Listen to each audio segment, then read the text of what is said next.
Have you ever woken up in the morning with your mouth so dry it feels like sandpaper? What if I told you that this simple annoyance might actually be a silent emergency your body is trying to communicate? Here's what's really going on inside your body when your mouth stays dry. Your salivary glands aren't just wetting your tongue, they're performing a cascade of vital protective and metabolic functions. Saliva neutralizes acids, buffers bacteria, begins digestion, supports immune defense, and even helps maintain proper oral pH and tooth mineralization. Without enough of it, your oral ecosystem becomes a breeding ground for infections, decay, and chronic inflammation, outcomes that ripple out into your metabolic health and quality of life. In medical terms, persistent dry mouth is called xerostomia, and research shows it's far more than a nuisance. It's linked to hundreds of medications, autoimmune conditions like Sjogren's syndrome, dehydration, diabetes, nerve damage, and even hormonal imbalances. Most people dismiss dry mouth as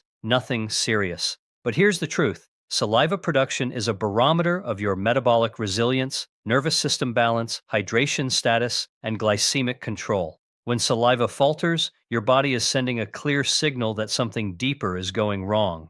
Before we go deeper, let's zoom out and map the territory. Dry mouth is not random. It's not just, you need more water, and it's rarely just about your mouth. Here are the 6 science-backed insights we're going to unpack. Dry mouth is often a nervous system problem first, not a hydration problem. Saliva production is controlled by your autonomic nervous system. If you're stuck in chronic stress mode, saliva shuts down. Insulin resistance and high blood sugar directly suppress salivary flow. Elevated glucose changes fluid balance and damages microvascular circulation to the salivary glands.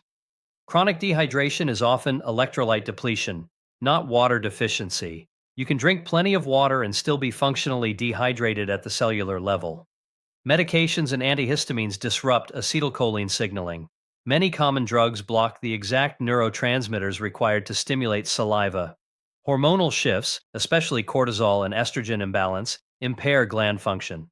This is why dry mouth is common in menopause, chronic stress, and adrenal dysfunction. Saliva protects far more than your teeth. It protects your metabolic and immune health. Reduced saliva increases oral inflammation, which can spill into systemic inflammation and insulin resistance. Here's what's really going on inside your body when dry mouth shows up. Your nervous system controls saliva production, and if your nervous system is stuck in stress mode, your body literally turns off the faucet. Think of your autonomic nervous system like a thermostat for survival. It has 2 main settings: parasympathetic, rest and digest. This is the setting where your body builds, repairs, digests, and makes saliva. Sympathetic, fight or flight. This is the setting where your body prepares for danger, diverts energy away from non-essentials like digestion and saliva. Let me explain this with a simple analogy. Imagine you're running from a lion. Your brain doesn't care about saliva. It cares about heart rate, blood flow to muscles, adrenaline. Saliva shuts down, not because your body hates hydration, but because survival trumps digestion. Salivary glands are directly wired to the parasympathetic nervous system via the vagus nerve and acetylcholine neurotransmission. When stress hormones like cortisol and adrenaline dominate, they suppress acetylcholine signaling. Less signaling, thus less saliva. This connection has been shown in research. Chronic stress patterns correlate with reduced salivary flow rates. Here's why that matters for you right now. Most of us live in low-grade chronic stress. Not extreme danger, but enough cortisol and adrenaline leaking through the day to keep our bodies in defense mode. Emails, caffeine, screens late at night, these nudge your autonomic balance toward fight or flight.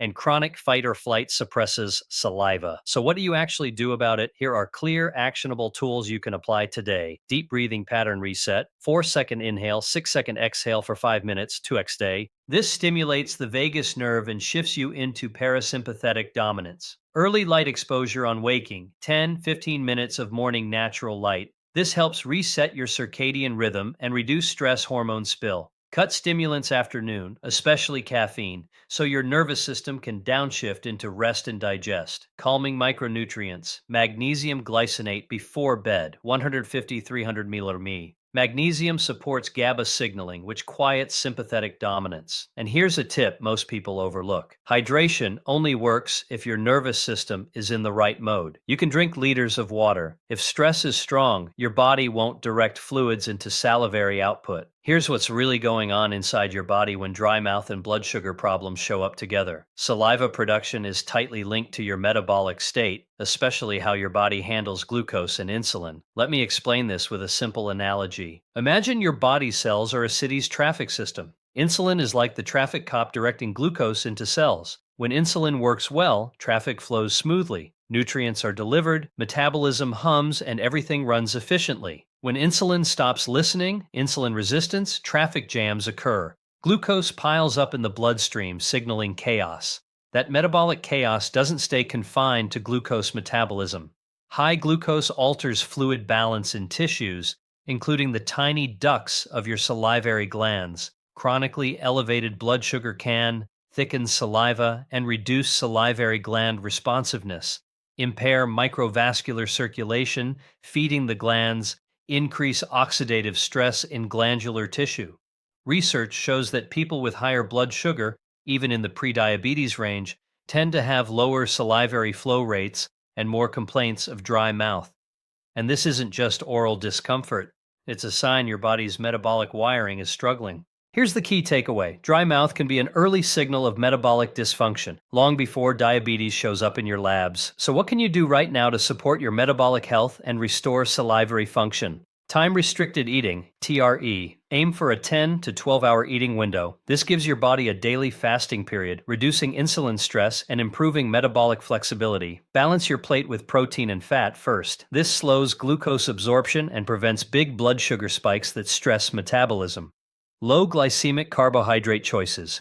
Think non-starchy vegetables, berries, legumes, not sugary drinks or refined grains. Regular movement, especially after meals. Even a 10-minute walk after eating improves insulin sensitivity and helps blood glucose settle. And here's an actionable biohack. Check your waking glucose trend.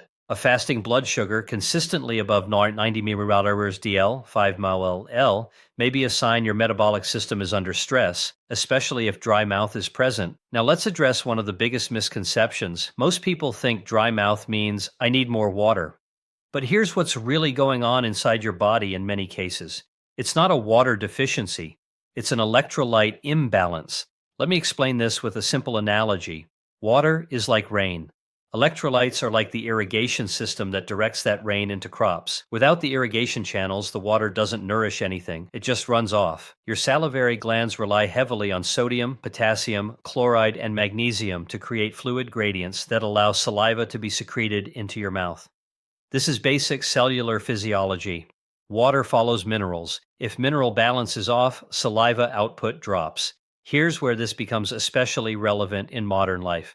Low-carb or ketogenic diets without mineral replenishment, excess caffeine, high stress, which increases sodium loss, heavy sweating without repletion, overconsumption of plain water. When insulin levels drop, especially in low-carb diets, your kidneys excrete more sodium. That's why people often feel better when they add electrolytes during metabolic shifts. What the research shows is that even mild dehydration can reduce salivary flow rates significantly. And dehydration at the cellular level often shows up as dry mouth before you feel thirsty. So instead of just drinking more water, here's a more effective protocol. Morning mineral reset. Add a pinch of high-quality sea salt or an electrolyte blend without sugar to your first glass of water. Potassium from food first. Avocado, leafy greens, zucchini, salmon. These support intracellular hydration. Magnesium in the evening, 200-400 glycinate or malate. Supports fluid balance and nervous system regulation. Avoid chugging large volumes of plain water at once. Hydrate steadily across the day. And here's a simple test. If your dry mouth improves within 20-30 minutes of adding electrolytes, that's functional dehydration, not gland failure. If this insight is helping you see your symptoms differently, consider subscribing. I share practical, physiology-based tools like this regularly, and they can truly change how you experience your health. Now we need to talk about something uncomfortable, but incredibly important. Sometimes dry mouth isn't about hydration. It's not about blood sugar. It's not even about stress. It's about blocked neurotransmitters. Here's what's really going on inside your body. Saliva production depends on a neurotransmitter called acetylcholine. Think of acetylcholine as the electrical signal that tells your salivary glands, turn on, produce fluid. No signal, no saliva. Let me explain this with a simple analogy. Imagine your salivary glands are a sprinkler system. Acetylcholine is the electrical current that activates the pump. If you cut the wire, the sprinklers don't fire. even if there's plenty of water available. Now, here's the issue. Many common medications block acetylcholine receptors, either directly or indirectly. These include antihistamines, antidepressants, especially tricyclics and some SSRIs, blood pressure medications, decongestants, sleep aids, bladder medications, some anti-anxiety drugs. In fact, xerostomia is one of the most common side effects across hundreds of prescription medications. What the research shows is that medications with anticholinergic effects reduce salivary flow by interfering with parasympathetic signaling. Over time, this not only dries the mouth, but also increases oral infection risk, gum disease, and dental decay. Here's the critical insight. Dry mouth from medications is not just uncomfortable, but it signals that your parasympathetic nervous system is being chemically suppressed. Now, I'm not telling you to stop your medication. That decision is always between you and your physician, but here are actionable strategies you can discuss with your provider. Ask if a lower anticholinergic alternative exists. Some newer medications have less impact on acetylcholine. Support acetylcholine production naturally. Adequate choline intake, eggs, liver, salmon, B vitamins, especially B5 and B12, omega-3 fatty acids for membrane integrity, stimulate saliva mechanically, sugar-free xylitol gum, chewing fibrous vegetables, oil pulling with coconut oil, can stimulate gland activity, and here's a subtle but powerful tool: improve nasal breathing. Mouth breathing worsens dry mouth dramatically. If allergies are the root cause driving antihistamine use, addressing gut health and inflammation may reduce reliance over time. If this conversation is expanding your awareness, stay with me, because next, we're going to talk about hormones, specifically why dry mouth spikes during menopause, chronic stress, and adrenal dysfunction, and what that reveals about your internal balance. Now let's zoom out even further. Because sometimes dry mouth isn't about water, electrolytes, or medications. It's about hormones. Here's what's really going on inside your body. Your salivary glands are hormone-responsive tissue. They respond to cortisol, estrogen, thyroid hormone, and even insulin. When these hormones shift out of balance, gland function shifts with them. Let me explain this with a simple analogy. Think of hormones as the management team of a factory. The salivary glands are workers on the production line. If management is chaotic, production slows down. Let's start with cortisol. Chronic stress keeps cortisol elevated. While short bursts of cortisol are adaptive, chronically high levels impair parasympathetic tone, increase fluid loss, and promote insulin resistance, all of which reduce salivary output. This is why people under prolonged stress often report both dry mouth and disrupted sleep. Now let's talk about estrogen. Estrogen plays a protective role in maintaining mucosal hydration and glandular function. During perimenopause and menopause, declining estrogen levels are strongly associated with xerostomia. Many women notice dry mouth emerging alongside hot flashes, sleep disruption, and metabolic shifts. What the research shows is that estrogen receptors are present in salivary gland tissue.